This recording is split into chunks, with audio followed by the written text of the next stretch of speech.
I don't know about you guys, but it seems to me every freaking time I load up this eShop, there are a ton more cool-looking games that I want to throw my money at. And so it's getting harder and harder to pick and choose the ones that are actually worth buying. That is exactly why I make these videos. I have made 10 of these so far. This is number 11. So let's go ahead and look at these 10 eShop games. If you don't see one that you really love, then check those other lists. And if it's still not there, let me know down below, because maybe it'll make the next list. Oh, and spoiler alert, one of the games on this list is probably my favorite eShop game so far. I love the first game on this list, and I've already sunk a lot of time into it, and that's Everspace. The best way I can describe Everspace is imagine taking all the fantastic space combat mechanics from a game like Starlink, then take the randomly generated nature of a game kinda like Enter the Gungeon, and lastly, take the upgrading system from a game like Dead Cells. What evil but awesomely addicting game have you now created in your sick laboratory of mutated video games? Everspace spits you out into randomly generated areas of the universe. Each area may contain enemy ships, story elements, collectibles, materials to mine, stations to upgrade your ship, and so much more. Once you feel you have completely explored an area, or maybe when that area has become a little too hot to handle, thanks to all the enemy ship dudes trying to end your playthrough earlier than you would like, hyperdrive your way out of there into another area of the galaxy. Continue exploring, shooting, and progressing your way through the utterly beautiful and yet extremely challenging universe Everspace has built for you, and see just how far you can make it. And assuming you don't make it, and trust me,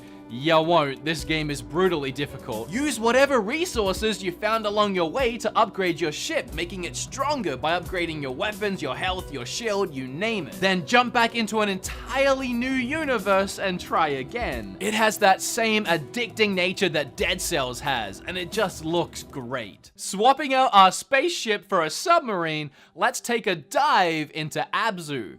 You see what I did there? Recently, some of you might remember, I made a video all about indie games I would love to see come to the Switch. And I'm not saying that it was my doing, but literally the next day, Abzu was announced. And while I'm still waiting for the rest of my list to come to the Switch, in the meantime, we can still play Abzu. Typically in video games, the underwater levels are the absolute worst. It's hard to even say that sentence without getting hardcore flashbacks to the Water Temple and Ocarina of Time. Ooh, I finished that game like 17 times and I still get stuck in that temple. However, Abzu takes place completely underwater and manages to be an absolute joy to play from start to finish. And in large part, that's really thanks to there being no threat of running out of air or ever being eaten by a shark. Rather, there is no danger to be found in the waters of Abzu. You are left completely alone to explore the remarkably beautiful underwater world that this game has created. There is so much life to be found in the water, from massive schools of fish to huge freaking whales. The amount of dense life to be found surprised me when I was playing this game on Xbox and PlayStation 4 that the game didn't chug or slow down in frame rates at all. And now to be playing it on my Switch and have it still run this beautifully is just so impressive. The visuals coupled with the music and the exploration, this game feels like an underwater journey. This game is pretty short, and with it being exploration focused with no real challenge on the way, for some of you it might not be worth the price tag, but for me it's that exact open freedom that makes it an experience I wouldn't want to miss out on. There are quite a few games on this list fighting for best art direction, but in my opinion I think my favorite has to be Forgotten Anne. This game is heavily story driven, focusing on the choices you make within the game and the effect those choices have. And it's really hard for me to talk too much about the story because it's full of so much mystery and intrigue, and I don't want to ruin any of it. You play as Anne in the Forgotten World, a place where items that are lost in the real world appear as lifelike beings. The story is captivating, leaving you with choices that will challenge what you perceive as right and wrong. Believe me, you will do things you regret as you discover how everything plays out following the choices you make. But it's the art style and animation that really stands out to me. The way Anne moves, the way she pulls levers, the way she just interacts with the the world around her. There's something so charming about all of it. It makes me feel like I'm playing a fantastic anime, something like Spirited Away. It's a linear action platformer spliced with loads of puzzles, but it isn't a very difficult game, with the focus being on the fully voice-acted story. As someone who loved the world of Forgotten Anne, I feel like there is so much replay value here. If for nothing else, just going back through and making different choices and seeing what would have happened instead. Ask me about Grim Fandango. I don't want people always asking me about Grim Fandango. Growing up with point and clicks, there were a few that really defined the genre, and I will always recommend others playing them if they never had the chance. Monkey Island being the main one, and Grim Fandango being a close second. And lucky you, whether you have played this masterpiece or not, you can now jump into it on the Switch in this new remastered version. The 3D graphics and hilarious story inspired by Day of the Dead are presented by LucasArts and still holds up today. Just like the original Monkey Island remasters, you can switch between the old and new versions of the game, and other than a few improved textures and lighting here and there, it's really cool to see how much didn't even need to be changed. Oh, and there's even a developer commentary track which has Tim Schafer himself on it. It's just so cool, especially if you're a fan of the game. Really funny characters, interesting locations, and very difficult puzzles. Now, for those that don't know how brutally difficult these old point and clicks used to be, let me tell you, when I played them as a youngin', I used to have a notepad and pen with me by my side at all times. That way I could keep track of the puzzles, the items, and just everything that was going on in the game. Because trust me, this game will not hold your hand, so if you're up for the challenge,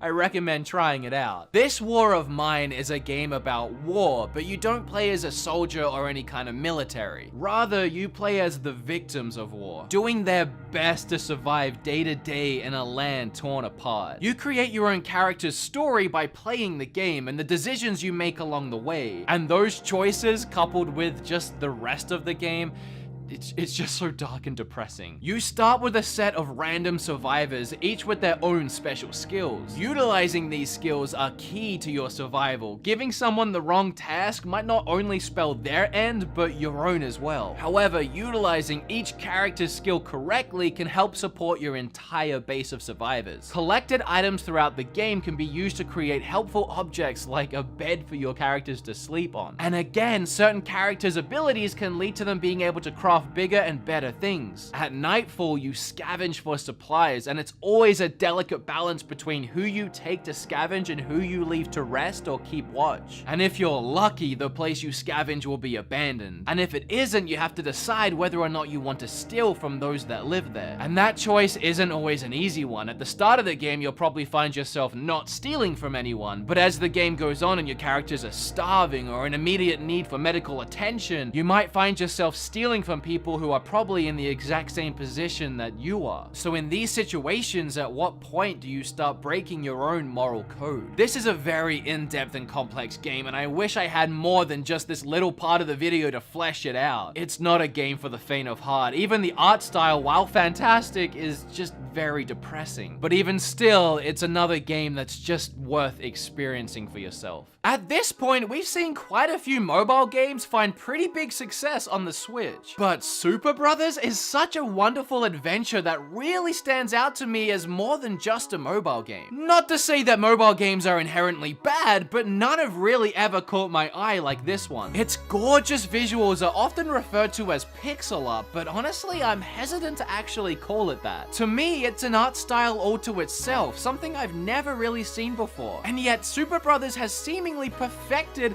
its own original art style at the same time as creating it. I suppose you could say the art style is minimalistic, but the more I look at every piece of scenery in this game, the more and more details in the world are jumping out at me. The sound design and the music will also surprise you. It's incredibly eerie and just wonderful. Every sound in this game enhances the experience. The gameplay focuses on puzzles that you discover while exploring the world and paying attention to to all those small details. Like maybe something in the reflection of the water doesn't actually exist on what it's reflecting. Paying attention to your surroundings is key to progressing through this world. There is also battles, and these battles are as simplistic as a video game battle could possibly be. It just has you clicking on a sword or clicking on a shield, and yet somehow it manages to even make these battles feel epic and satisfying. I can't believe this game was released half a decade ago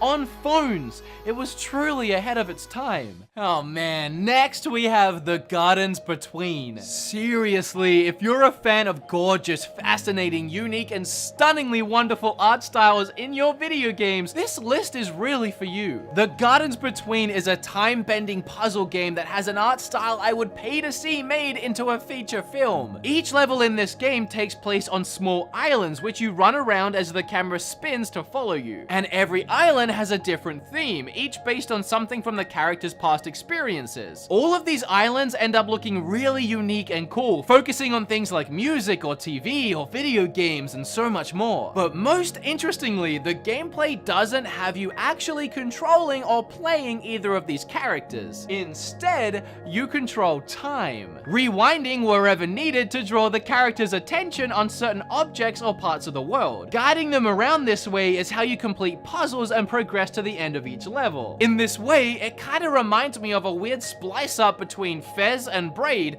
but with a much more pleasant visual style. Not knocking on the way the other two games looked, because they looked great, I just love the way this one looks. Honestly, I just wish the game was a little bit longer. I'm not sure if everyone will consider it worth the price tag, but for me, the game left a lasting impression. It was well worth my money, and if nothing else, it's worth marveling on the art style. Nidhogg 2 is a game that I ummed and ahed about actually putting on the list. Do you guys remember that one game that essentially had two stick fighters with swords trying to stab each other? I had completely forgot that game existed until I saw this, which is apparently its sequel. Weirdly, it looks nothing like the original. I think I preferred the more simplistic art style rather than this frankly grotesque character designs. I do like the new style as well though. Character designs aside, the world in the background looks fantastic. And as I said, I did have some mixed feelings about throwing the game on the list, but I decided to for two reasons. One, it adds some variety to this list for sure, and two, you can't help but laugh yourself stupid playing a game like this with your friends. I would say it falls into that it's so bad it's good category. You and your opponents both die in one hit, and that hit can be delivered in many ways, like the stab of a sword or copping a thrown dagger to the face. And your goal is to reach the end of each level. However, it's also your opponent's goal to reach the other end of the level. The only thing standing in both of your way? Yeah, it's each other. And that's truly where the funniness comes into play. Perfectly parrying your enemy's attack and delivering that killing blow is made that much more intense when it means you get to make up some extra ground towards the end of the level. That constant tug of war style back and forth can be exhilarating, and as I said, can lead to a lot of laughter as well as a ton of frustration. Next on the list is a game called Gris, and I'm sorry, I cannot get over how beautiful the games look today. I don't know how these developers create such unique and gorgeous worlds again and again. Love or hate the games on the list today, you cannot deny we have seen some talented artists at work, and Gris is no exception. The entire game may as well be a series of radiant watercolor paintings. While platforming throughout the dazzling environments, you will solve puzzles while being treated to a soothing soundtrack. Again, this is yet another game I relate to Journey, with the focus being on the evocative experience free of stress or difficult challenges, and instead leaving you to explore and interpret a new exciting world. There is literally no way to die. There is no dialogue, no text, no nothing other than your own existence and willingness to discover. Yet it's still incredibly engaging, urging you to continue and marvel on more and more of the world. Abilities like shapeshifting your dress into a cube will allow you to manipulate the environment. The platforming will also have you timing jumps, but nothing will become too challenging or at all frustrating as to keep you enjoying the world in a calm state of mind. For a game that has no written story, it manages to tell one heck of a story. The next game is the one that I said is probably my favorite game on the eShop, and that is Transistor. When I think of Transistor, the first thing that hits me is the music. Developed by Supergiant, who also made one of my favorite games, Bastion, they always go all out with the soundtracks for their video games. In fact, before I even played Transistor for the first time,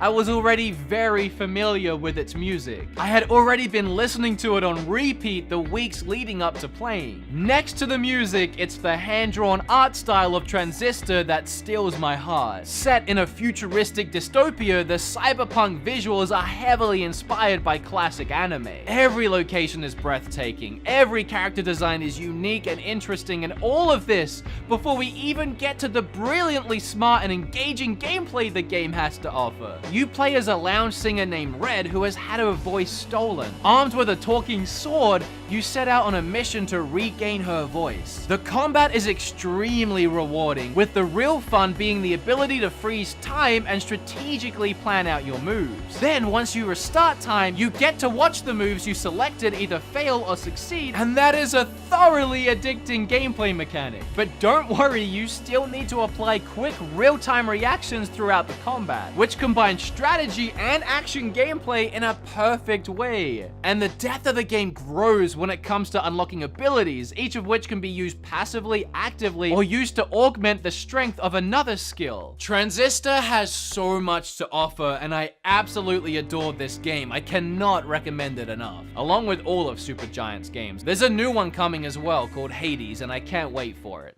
And so that is another 10 eShop games worth buying. I would love to know your favorites, so let me know down below, and while you're down there, make sure you hit flip all over that subscribe button. Click or tap on this video right here. I'm gonna go ahead and link the entire playlist of these videos so you can go through and find more games worth buying on the eShop. Merch and video game giveaways as always down below. And now I'm gonna go back to playing Smash.